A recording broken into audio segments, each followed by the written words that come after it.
et à tous. Merci de l'invitation.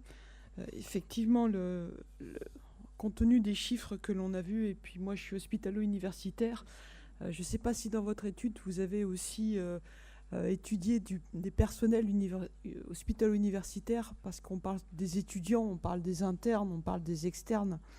Je peux vous témoigner que les hospitalo-universitaires sont aussi soumis à une pression, à une charge de travail qui est insupportable. Et le problème, c'est qu'on va arriver à une situation... De toute façon, les jeunes, ils veulent être hospitaliers et puis HU.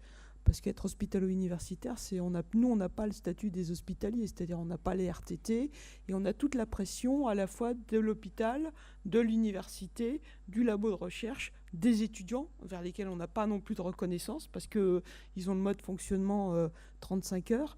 5 heures, ils ne veulent plus travailler.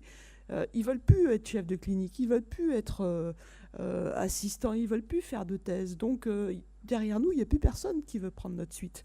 Donc le problème, il va beaucoup plus loin que ça. C'est que qui sera les formateurs des médecins dans les années à venir?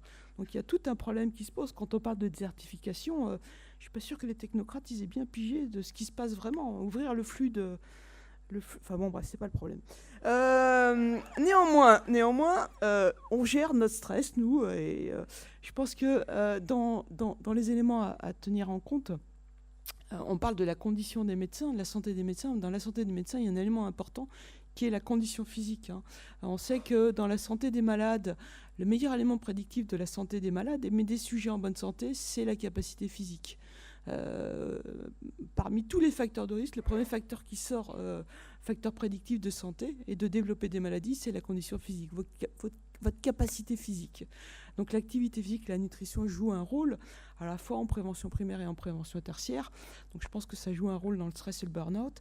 Mais là, on a aussi des orateurs qui vont nous émettre ce dans quoi ils sont impliqués. Et vous allez voir qu'il y a beaucoup de méthodes qui peuvent être aussi mises en place pour gérer ce stress à la fois en prévention primaire, secondaire ou tertiaire.